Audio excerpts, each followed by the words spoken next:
નમસ્તે, આપ સૌનું સ્વાગત છે। વીરા એ તો ફાંસી રે નહીં ફૂલમાળ। મિત્રો, 1931 23 માર્ચના રોજ આપણા દેશના અમર ક્રાંતિવીર ભગતસિંહ, સુખદેવ અને રાજગુરુને જે રીતે નિર્દયતાપૂર્વક બ્રિટિશ સરકારે ફાંસીએ ચડાવ્યા, તેની વેદનામાં રાષ્ટ્રીય શાયરે હૃદયસ્પર્શી કાવ્ય રચેલું ફૂલમાળ।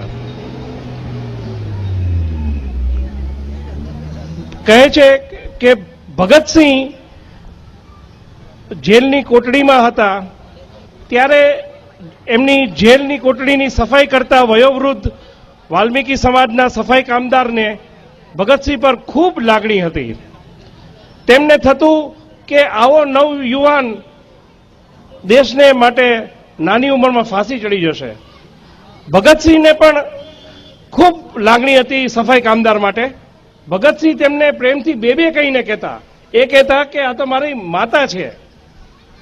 જ્યારે અંતિમ દિવસે ભગતસિંહને પૂછવામાં આવ્યું કે આપ ભોજનમાં શું લેશો, આપની અંતિમ ઈચ્છા શું છે, ત્યારે એમને એમ કહ્યું કે મારે આ સફાઈ કામદારના હાથે બનેલી રોટી ખાવી છે।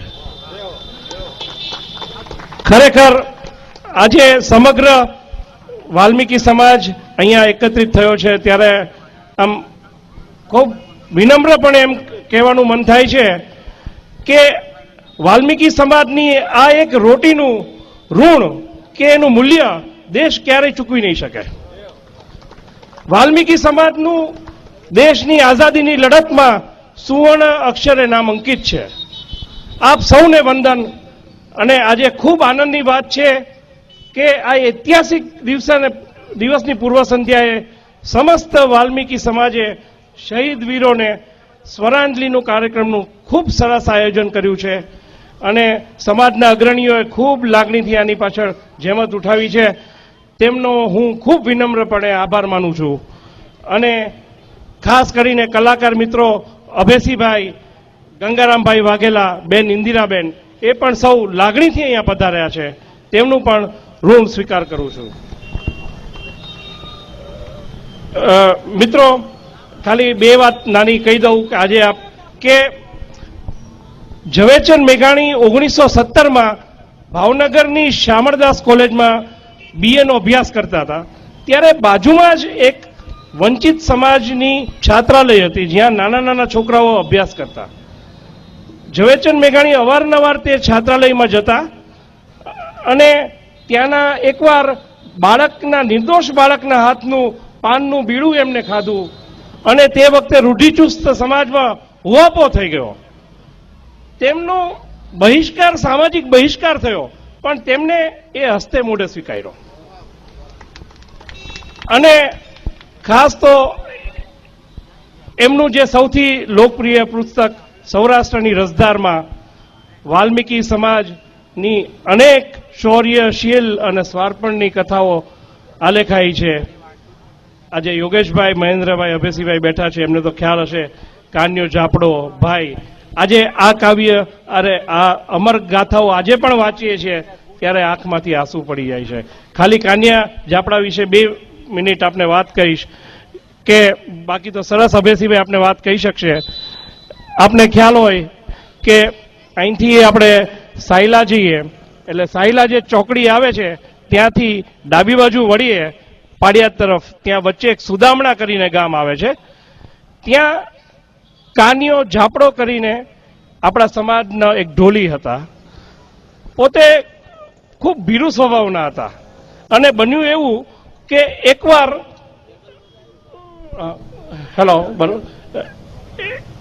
એકવાર ગામના બધા જુવાનિયાઓ ક્યાંક બહાર ગયેલા અને દુશ્મનોએ ગામ ઉપર ચડાઈ કરેલી। ગામમાં એકલા વયોવૃદ્ધ કાઠી દરબાર, બહેનો, દીકરીઓ અને નાના બાળકો બધા મૂંઝાઈ ગયા કે હવે શું કરવું। પણ કાન્યાએ કહ્યું કે હું ઢોલ પીટીને સૌને શુરાતન ચડાવીશ। અને કાન્યાએ જે ઢોલ પીટ્યા અને લોકોને જે શુરાતન ચડ્યું અને દુશ્મન ભાગી ગયા। અને ભાગતા ભાગતા એવું બન્યું કે દુશ્મનોનું એક જૂથને દરબાર નજર પડી ગયા અને એમની ઉપર હુમલો કરી નાખ્યો. કાન્યાએ જોયું, એનું લોહી સમસમી ઉઠ્યું, લોહી ઉકળી ગયું. એને ઢોલ બાજુમાં મૂકી દીધો અને તલવાર લઈ અને દુશ્મનો ઉપર તૂટી પડ્યો અને લડતા લડતા કાન્યો ખપી ગયો. બીજે દિવસે ડાયરો ભરાયો. ગામના લોકો સૌ શહીદોને શ્રદ્ધાંજલિ અર્પણ કરવા એકત્રિત થયા. ત્યારે ગઢવી આવેલા, ચારણ કવિએ રાજાના ખૂબ વખાણ કર્યા, બીજા શહીદોના વખાણ કર્યા. ત્યારે રાજાએ એમ કીધું કે બાપુ, સરસ્વતીને પણ આભડછેટ છે શું? આમાં મારો કાન્યો ક્યાં છે? સુદામણાને સૌથી વધુ બચાવનાર એ કાન્યો ઝાપડો હતો.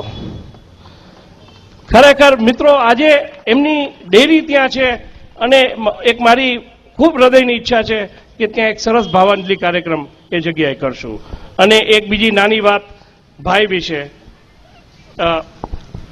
કે સૌરાષ્ટ્રમાં દુકાળ પડ્યો છે. એક ગરીબ વિધવા આયરિયાણી બેન છે, નાના બાળકો છે. ઘાસચારા, અનાજ, પાણીના સાસા છે. એને એમ થયું કે મારા ભાઈ પાસે જાઉં અને મદદ માગું. બેન ભાઈના ગામે ગઈ અને ભાઈએ બેનને દરવાજામાંથી આવતી જોઈ અને ભાઈને કડિયું કાપડી ગયો.